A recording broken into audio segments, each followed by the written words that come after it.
Hello friends, welcome again to my classes. कैसे हैं आप लोग? पिछले क्लास में हम लोगों ने क्या पढ़ा? पास्ट कंटिन्यूअस टेंस देखा और सिंपल पास्ट पढ़ा हमने, है ना। लेकिन उसमें क्या सिखाया मैंने सिंपल पास्ट में? एक हल्का रिकैप कर लेते हैं उस चीज़ को। सिंपल पास्ट में हमने देखा कि सब्जेक्ट के साथ वर्ब होता है, हेल्पिंग वर्ब नहीं होता, केवल मेन वर्ब होता है, उसमें बीच में हेल्पिंग वर्ब नहीं होता, और वर्ब जो होता है वो V2 में होता है। और उसका यूज़ कहाँ करते हैं हम लोग? जिस घटना को बीते हुए 24 घंटे हो चुके हैं उसी लिए करते हैं। और पास्ट कंटिन्यूस टेंस देखा हमने, इसमें वॉज और वेयर के साथ वीवर में आईएनजी यूज होता है। इन सब वीडियोस को अगर आपको अच्छे से समझना है तो पीछे जो वीडियोस हैं जो बने हुए हैं वो मेरे प्लेलिस्ट में सब पड़े हुए हैं, है ना। प्लेलिस्ट में सभी वीडियोस हैं, आप उनको जाके एक बार देख सकते हैं। मैं उनका लिंक यहाँ पे ऊपर में दे रहा हूँ, आप उनको क्लिक करके भी उन वीडियोस पे जा सकते हैं। तो उनको एक बार देखेंगे तो आपको फंडामेंटल्स अच्छे से क्लियर हो जाएंगे। क्योंकि फंडामेंटल्स क्लियर नहीं रहेंगे तो आगे के जो वीडियोस होंगे, जो लेसन्स होंगे, उनको समझना मुश्किल हो जाता है। इसलिए मैं आपसे रिक्वेस्ट करता हूँ कि आप उनको ज़रूर देखिए एक बार, लिंक दे रहा हूँ मैं ऊपर में, और उनको आप फॉलो करेंगे तो ये सब समझ में आएगा। हाँ, एक और रिक्वेस्ट आप सब लोगों से, यदि आपने अभी तक चैनल को सब्सक्राइब नहीं किया तो प्लीज़ सब्सक्राइब करें और बेल आइकन को ज़रूर प्रेस करें, ताकि नोटिफिकेशन जब भी मैं नया वीडियो बनाऊँ तो आपको नए नोटिफिकेशंस मिलते रहेंगे। तो ये मेरी रिक्वेस्ट है, और लाइक और शेयर करें ताकि कई लोगों को ये नॉलेज पहुँचे और उनको ये फ़ायदा हो, आपके दोस्तों को भी फ़ायदा हो, सबको फ़ायदा हो। ठीक है, तो चलिए ज़्यादा आगे न बोलते हुए पॉइंट पे आते हैं। और आज हम पास्ट परफेक्ट टेंस पढ़ने वाले हैं। पास्ट परफेक्ट टेंस में क्या है, इसका जो स्ट्रक्चर है मैंने यहाँ क्लियर लिख दिया है। यहाँ पे subject plus had plus V3, this is the structure of past perfect tense. इसमें ज़्यादा हेल्पिंग वर्ब भी नहीं है, केवल एक हैड है और V3 यूज़ करना है आपको। तो इसलिए सबके साथ I, we, you, they, he, she, सबके साथ आप देखेंगे एक हैड है और V3 है। और हाँ, हिंदी में कैसे इसको समझेंगे भाई? हिंदी में ऐसा है कि मैं खाना खा चुका था। अब देखो यहाँ पे हिंदी में चुका और चुकी ये वर्ड्स आते हैं पीछे। प्रेजेंट परफेक्ट टेंस में क्या था? चुका हूँ था, लेकिन ये यहाँ पे भूतकाल में है, इसलिए वहाँ पे था यूज़ किया हमने। तो इसलिए खाना खा चुका था, जा चुका था, सो चुका था, ऐसा ही हिंदी में बोलना है, इंग्लिश में बोलना है, तो you have to use past perfect tense. तो दिस इज द, लेकिन अब इसका ये तो हो गई बोलचाल की भाषा के लिए ठीक है, लेकिन कॉम्पिटिटिव एग्जाम्स में और इंग्लिश को लिखने के संदर्भ में यदि आए तो हमारे पास ये इसका यूसेज समझना पड़ेगा। यूसेज बहुत इंपॉर्टेंट है, क्योंकि सिंपल पास्ट बोलूँ कि पास्ट परफेक्ट टेंस बोलूँ, क्योंकि सिंपल पास्ट में भी काम हो चुका होता है और इसमें भी काम हो चुका होता है भूतकाल में। तो ये कन्फ्यूजन रहता है कि मैं सिंपल पास्ट बोलूँ कि पास्ट कंटिन्यूस बोलूँ, सिंपल पास्ट यूज़ करूँ कि पास्ट परफेक्ट यूज़ करूँ। This is the dilemma for the students, what to use, which tense I have to use. Exams में बहुत कंफ्यूज करता है, इसलिए इसके यूसेज को हम समझेंगे अभी, जिससे मुझे ये बहुत क्लैरिटी आ जाएगी और हम उसको एग्जाम्स में इजीली सॉल्व कर पाएंगे। चलिए मैं आपको उसका यूसेज दिखाता हूँ, एग्जाम्पल्स देता हूँ और एग्जाम्पल से मैं उसका यूसेज समझाऊंगा। चलिए मैं भी करता हूँ उसको। अब देखिए यहाँ पे मैं आप लोगों को समझाने के लिए हिंदी में दो सेंटेंसेस दिखा रहा हूँ, उसको हम इंग्लिश में भी लिखा हूँ, कैसे होता है समझिए। यहाँ पहले सेंटेंस को देखिए आप, डॉक्टर के पहुंचने से पहले मरीज मर गया। ये हिंदी का सेंटेंस। इसको इंग्लिश में हम ऐसा बना सकते हैं, एग्जाम से आपको इंग्लिश सेंटेंस मिलेगा, हिंदी नहीं मिलेगा, इंग्लिश मिलेगा, लेकिन उसको समझने के लिए मैंने हिंदी बनाया। The patient dash before the doctor arrived. Arrived, reach, कई लोग रीच लिखते हैं, अराइव्ड लिखते हैं, कुछ भी लिख सकते हैं, ठीक है। अब यहाँ पे फिल इन द ब्लैंक दे दिया, यहाँ पे वो एरर भी हो सकता है बाद में, क्योंकि यहाँ फिल इन द ब्लैंक बनाया मैंने, उसको फिल इन द ब्लैंक बनाया। यहाँ डैश दिया और ऑप्शन में दिया डाइड और हैड डाइड। यहाँ मैं डाइड लगाता हूँ तो ये सिंपल पास्ट टेंस बनेगा, क्योंकि बीच में हेल्पिंग वर्ब नहीं है भाई, तुरंत तो मेन वर्ब आ रहा है, तो सिंपल पास्ट टेंस बना। और हैड डाइड से बनाता हूँ तो पास्ट परफेक्ट टेंस बनेगा, क्योंकि हैड है और V3 है नहीं। तो ये चीज को मुझे समझना है। क्या मुझे यहाँ ये कंफ्यूजन है बच्चों के लिए कि सर दोनों टेंस सही बन रहा है, डाइड लगाऊंगा भी तो सिंपल पास्ट टेंस बना, हैड डाइड लगाऊंगा तो पास्ट परफेक्ट टेंस बना, सही लग रहा है। लेकिन ऑप्शन तो एक ही है ना भाई, आंसर एक ही करेक्ट होगा ना, दोनों आंसर तो करेक्ट नहीं होंगे इसमें। तो इसलिए है कि मेरे को समझना पड़ेगा उस चीज़ को कि यहाँ पे मैं कौन सा लगाऊं, क्योंकि हैड डाइड लगाऊंगा तो पास्ट परफेक्ट टेंस बन रहा है और डाइड लगाऊंगा तो सिंपल पास्ट बन रहा है। लेकिन ऑप्शन एक ही सही है, तो उसे मुझे समझना पड़ेगा अच्छे से कि क्यों ये, मतलब क्या करना है इसमें। अब यहाँ आप ध्यान से देखेंगे, चलो हिंदी वाले सेंटेंस को देखते हैं पहले ध्यान से।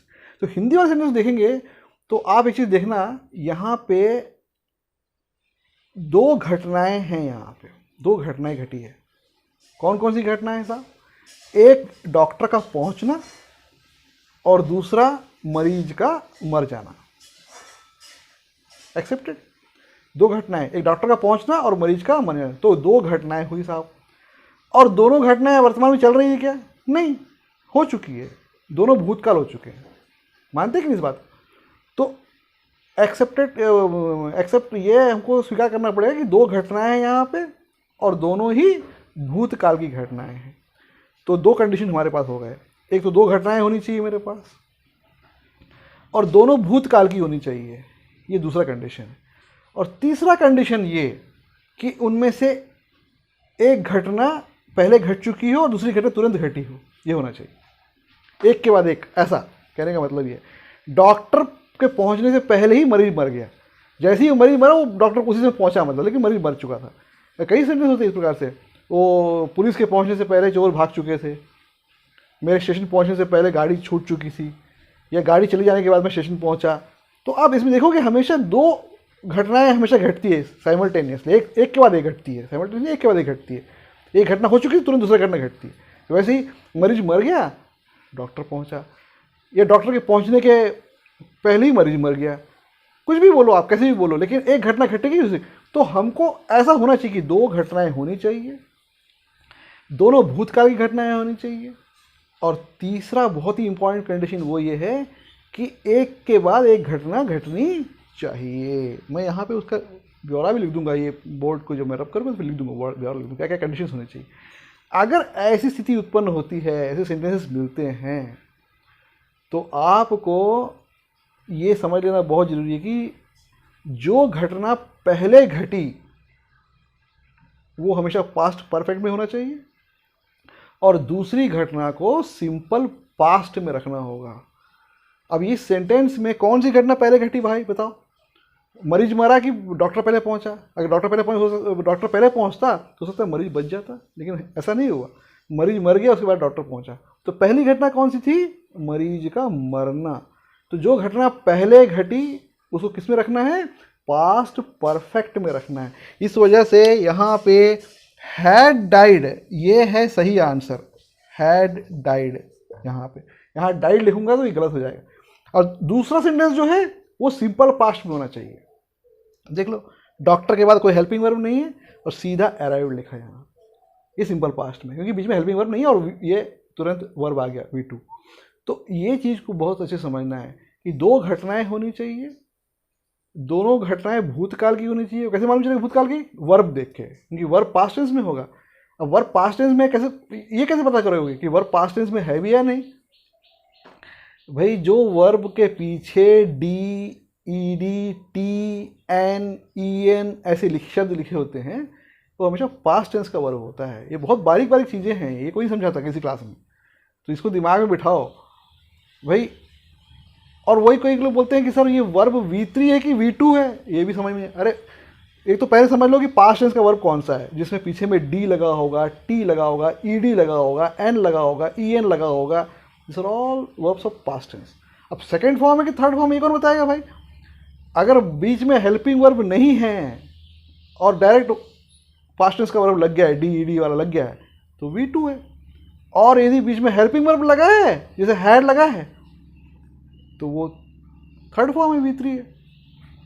क्योंकि देखो डाई का जो V2 और V3 जो है ना वो सेम है, डाई, डाइड, डाइड। V2 भी डाइड है, V3 भी डाइड है। लेकिन अब मैं पूछता हूँ सर ये बताओ कि ये तो पास्ट टेंस का है कि नहीं? पहला क्वेश्चन, हाँ कैसे पता चल गया? नहीं, पीछे सर डी, ईडी, वीडी सब लगा है, इसलिए पास्ट टेंस। अब V2 है कि V3 है? क्योंकि V2 भी डाइड है, V3 भी डाइड है। सर ये 100% यहाँ पे ये V2 है, क्योंकि हेल्पिंग वर्ब नहीं है, सिंपल पास्ट टेंस। और जहाँ हैड लगा है वहाँ वही V3 बन गया, क्योंकि वहाँ हेल्पिंग वर्ब है और हैड के साथ हमेशा V3 लगता है, इस वजह से। तो ऐसा समझना पड़ेगा मेरे को इस चीज़ को, कि ना दिमाग में बिठाना पड़ेगा। तो यहाँ पे क्या हुआ कि जो घटना पहले घटी उसको मुझे पास्ट परफेक्ट में रखना है, जो कि हैड डाइड, इसलिए हैड डाइड लिखा है इसलिए, और दूसरी घटना सिंपल पास्ट में रहेगी। इसको अच्छे से समझना है, बहुत इंपॉर्टेंट क्वेश्चन है, एग्जाम्स में अक्सर पूछता है। चाहे वो देखो ये कॉम्पिटिटिव एग्जाम्स के लिए नहीं है, वो स्कूल्स कॉलेज हर जगह, बहुत सारी जगह ये स्कूल को इसमें कोर्स में भी ये सब आते हैं, जहाँ पे बच्चे कंफ्यूज रहते हैं, कोई सिखाना नहीं देता, उनको समझा नहीं पाता, कोई समझाता नहीं ठीक से, इसको समझ लो अच्छे से। तो दूसरा एग्जाम्पल देखो, मरीज के मर जाने के बाद पश्चात डॉक्टर पहुँचा। अब ये क्या बात, इसमें भी क्या हो गया, वही सेंटेंस सेम है, उसको उल्टा करके घुमाया, कोई फ़र्क है क्या दोनों में, बताओ। कहने का ढंग अलग हो गया है, एक में पहले था एक में बाद में लिखा हूँ, यही है। तो कहने का ढंग अलग हो गया, सेंटेंस वही है। डॉक्टर के पहुंचने से पहले मरीज मर गया या मरीज के मरने के बाद डॉक्टर पहुंचा, दोनों एक ही चीज़ भाई, कोई डिफरेंस ही नहीं है, बस कहने का ढंग अलग हो गया। अब कहने का ढंग अलग हो गया, अब देखिए कि doctor arrived after the patient dash died और हैड डाइड, दोनों दे दिया इसमें। अब यहाँ क्या लगेगा, कई लोग डाइड ले दे, अरे भैया नहीं, यहाँ भी हैड डाइड ही लगेगा, यही आंसर लगेगा, यहाँ भी हैड डाइड ही लगेगा। क्यों भाई, क्यों लगेगा? क्योंकि यहाँ भी तो जो घटना जो है मरीज के मरने वाली घटना है, वही तो पहले घटा भाई। तो जो घटना पहले घटी वो हमेशा पास्ट परफेक्ट टेंस में रखना पड़ेगा, और जो बाद में घटी उसको सिंपल पास्ट में रखना पड़ेगा। जैसे यहाँ डॉक्टर जो है वो बाद में पहुँचा, वो सिंपल पास्ट में, देखो बीच में हेल्पिंग वर्ब नहीं है अराइव, और वो घटना पहले घटी मरीज के मरने की, तो वो हैड डाइड लिखा, पास्ट परफेक्ट में रखा। तो ये चीज़ को दिमाग में हमको से समझना पड़ेगा, इसके क्वेश्चन बहुत आते हैं। हाँ, कई लोग ये सोचते हैं कि सर कि हमेशा ये आफ्टर, नॉर्मली क्वेश्चंस को आफ्टर बिफोर से ही बनाते हैं, इसको नहीं है ना, तो लेकिन ज़रूरी नहीं है ये आफ्टर बिफोर से ही बनाया जाए, बिना आफ्टर बिफोर के भी ये क्वेश्चंस आते हैं एग्जाम्स में कंफ्यूज करने के लिए। तो हमको तो पहले तो सेंटेंस मिलते ही ये देखना पड़ता है कि इसमें कितने एक्शंस हैं, कितनी घटनाएं हैं, ये देखना बहुत ज़रूरी है। कैसे पता चलेगा कितनी घटनाएं हैं, कैसे मालूम चलेगा भाई? वर्ब से। मेन वर्ब देखो, सेंटेंस मिलते ही पहले चेक करो कि कितने वर्ब्स हैं सेंटेंस में, कितने मेन वर्ब्स हैं, कितने हेल्पिंग वर्ब्स हैं। जितने हेल्पिंग वर्ब और मेन वर्ब रहेंगे उतने एक्शंस हैं उस सेंटेंस, उतनी घटनाएं घट रही है। ये है इसका क्लू, बहुत बड़ा हिंट है। इस पे काम करने का ये सही तरीका यही है। तो we have to look for the helping verb and the main verb. How many verbs are there? अगर दो हैं तो दो घटनाएं हैं। और ये देख लिया, अब टेंस चेक करना है, इसके बाद सेंटेंस मिलते ही पहले ये चेक करो कितने वर्ब हैं, उसके बाद नेक्स्ट ये चेक करना है कि जो टेंस क्या है सेंटेंस का, कौन सा वो हेल्पिंग वर्ब कौन सी टेंस में है, कौन से वर्ब का हेल्पिंग वर्ब का किस टेंस का हेल्पिंग वर्ब है। तो आप देख जाओगे एक में सिंपल पास्ट है, दूसरे में भी सिंपल पास्ट है, दो सिंपल पास्ट नहीं होते एक साथ। तो समझ में आ जाना चाहिए कि दो घटनाएं घटी है। तो ये देखना, तो बिना आफ्टर बिफोर के भी ये सेंटेंसेस बनते हैं, जिसको मैं अभी आपको दिखाऊंगा। उसको दूसरा सेंटेंस लिखता हूँ, उसमें दिखाऊंगा कि बिना हेल्पिंग वर्ब के, बिना आफ्टर बिफोर के भी सेंटेंसेस बनते हैं, और उनको कैसे बनाया जाए उसको समझते हैं अभी हम लोग। अब यहाँ देखिए फिर से, यहाँ पे मैंने एक सेंटेंस दिया है, as soon as I reach the station the train already left. Exam में ऐसे सेंटेंस आ जाएगा एग्जाम। अब सेंटेंस पढ़े तो बिल्कुल सही लगता है, जो स्पोकन इंग्लिश वाले रहते हैं या दूसरे भी रहते हैं ना, वो ऐसे ही लिखते सेंटेंसेस। तो उसमें कोई गड़बड़ी तो है नहीं, समझ में तो आ रहा है? हाँ समझ में आ रहा है भाई, लेकिन सेंटेंस में कोई एरर है, कैसे पता चलेगा? तो सबसे पहले तो सेंटेंस मिलते ही मुझे ये देखना है कि इसमें कितने एक्शंस हैं, और मैंने आपको समझाया कि एक्शंस कैसे पता करेंगे। सेंटेंस में जो वर्ब होता है उससे पता करेंगे कितने वर्ब। पहले दिमाग में तो ये क्वेश्चन आना चाहिए, पता है कैसे हैंडल करें एरर, स्पॉटिंग द एरर को, ये सिखा रहा हूँ मैं आप लोगों को। तो पहले ये देखना है कि सेंटेंस में कितने वर्ब हैं, जितने वर्ब उतने एक्शंस। तो यहाँ देखा सब्जेक्ट है ये, तो इसके तुरंत बाद एक वर्ब दिया, बीच में ईडी लगा हुआ है, देखिए यहाँ एक वर्ब, एक्शन। जितने एक्शन, वर्ब मतलब क्या? एक्शन। जितने एक्शन उतनी घटना है। तो एक एक्शन ये हो गया, एक घटना। और दूसरी घटना लेफ्ट, ये देखो फिर से पीछे में टी लगा हुआ है, और ट्रेन है सब्जेक्ट और लेफ्ट, तो दो घटनाएं, दो एक्शन है यहाँ पे, और दोनों ही पास्ट टेंस में, क्योंकि टी लगा हुआ है, एक में ईडी लगा हुआ है, दोनों। और टेंस देखो तो आई रीच्ड, बीच में हेल्पिंग वर्ब है नहीं, तुरंत मेन वर्ब आ गया, सिंपल पास्ट टेंस। और यहाँ पे भी देखो द ट्रेन सब्जेक्ट है और लेफ्ट वर्ब है, यहाँ भी कोई हेल्पिंग वर्ब नहीं है, ऑलरेडी कोई हेल्पिंग वर्ब नहीं है, already is not a helping verb, है ना। तो यहाँ पे लेफ्ट आ गया, तो ये भी सिंपल पास्ट में, दोनों घटनाएं सिंपल पास्ट में है, ऐसा कभी नहीं होता। अगर दो घटनाएं दिया है और दोनों पास्ट एंड सिंपल पास्ट में है, तो ये समझ लेना कि एक सिंपल पास्ट में रहेगा और दूसरा पास्ट परफेक्ट में होना चाहिए। अब कौन सा पास्ट परफेक्ट में रहना चाहिए, वो कंडीशन मैंने समझाया अभी आप लोग को। जो घटना पहले घट गई वो पास्ट परफेक्ट में रहेगी, या जिसको बीते हुए काफ़ी समय हो गया है, तो ऐसा समझना है, तो इसको ऐसा समझो कि जो घटना पहले घटी। अब इसमें कौन सी घटना पहले घटी साहब, इसमें ट्रेन जा चुकी थी, ये घटना घटी। अगर रोड ट्रेन नहीं जाती तो मैं ट्रेन में सवार हो गया था, ऐसा हुआ नहीं, तो घटना घट चुकी, तो ये घटना पहले घटी। अब वो कैसे मालूम चला कि घटना पहले घटी, ये है हिंट वर्ड आपका ऑलरेडी। ये ऑलरेडी वर्ड से मुझे समझ में आ रहा है कि ये घटना जो है पहले घटी। तो अब लेकिन सिंपल पास्ट में रखा गया है, ये एरर है। ये एरर कहाँ है अभी यहाँ पे, ये यहाँ पे आपको हैड लगाना पड़ेगा। अगर हैड लगा दिया तो सेंटेंस सही हो गया, क्योंकि अब पास्ट परफेक्ट में आ गया। एग्जाम में कई बार क्या होता है, अच्छा ये इसके बारे में समझो, ऑलरेडी के पहले ही हैड होना चाहिए, ऑलरेडी के पीछे नहीं। एग्जाम में क्या करेगा, कई बार आपको सेंटेंस दे देगा, हैड भी होगा लेकिन ऑलरेडी के पीछे हैड लगा देगा, वो एरर है। ऑलरेडी के पीछे कभी हैड नहीं लगता, हैड लगना है तो ऑलरेडी के पहले लगेगा, तो वहाँ लगा दिया तो ये सेंटेंस अब सही हो गया। तो ये चीज़ तो मैंने यहाँ कंडीशंस लिख दिया, देखिए आप लोगों के लिए सहूलियत के लिए, कि दो घटनाएं should be there, two event should be there, written here. And second one is that both the event should be in the past tense, दोनों घटनाएं भूतकाल की होनी चाहिए। And third one is that the one incident should took place after the other, अर्थात एक घटना घटने के बाद दूसरी घटना घटनी चाहिए। अगर ये तीनों कंडीशंस फुलफिल होते हैं तो मुझे डिसाइड करना होगा कि कौन सी घटना पहले घटी। जो घटना पहले घटेगी उसको मुझे पास्ट परफेक्ट में रखना है, और दूसरे को ऑटोमेटिकली सिंपल पास्ट में होता ही है तो सिंपल पास्ट में रखना है। तो simple past and past perfect का ये कॉम्बिनेशन है। तो इससे रिलेटेड मैं एक क्वेश्चन भी अभी आप लोग को दिखा दूंगा, तो समझ जाएंगे, उससे और क्लियर हो जाएगा। ठीक है, अभी दिखाता हूँ क्वेश्चन को मैं। अब देखिए यहाँ पे मैंने एक सेंटेंस दिया, I had gone to Delhi. अब सेंटेंस पढ़ने से तो सही लग रहा है साहब, कैसे कोई गलती दिख नहीं रही है। पास्ट परफेक्ट घर से पढ़ के भी आया हूँ, हैड होता है, V3 होता है, लिखा हुआ है, सही तो लग रहा है, एग्जाम में आ जाएगा ये। लेकिन ये गलत सेंटेंस है। मुझे सही सेंटेंस क्या है, आई वेंट टू दिल्ली, ये सही है। कैसे पता चल गया आपको कि ये सही है? अरे भैया ये सही इसलिए है क्योंकि ये ऊपर वाला पास्ट परफेक्ट टेंस में है। मैंने बताया पास्ट परफेक्ट टेंस के लिए कंडीशंस फुलफिल करनी पड़ेंगी, दो घटनाएं होनी चाहिए, पहले तो दो एक्शंस होने चाहिए। उसमें दो एक्शन है ही नहीं, एक ही एक्शन है, दो सेंटेंसेस है ही नहीं। इस आपने पास्ट परफेक्ट टेंस यूज़ कर लिया, इसलिए इसमें पास्ट परफेक्ट टेंस यूज़ करना गलत है। इसलिए आपको इस सेंटेंस को सिंपल पास्ट में रखना पड़ेगा। तो इसलिए आई वेंट टू दिल्ली किया। तो ये है इसका पीछे का लॉजिक और रीज़न। तो बहुत ही इंपॉर्टेंट टेंस है, आप लोग इसको दिया ध्यान से इसको समझना और यूज़ करना। एग्ज़ाम्स में बहुत क्वेश्चन से पूछे जाते हैं।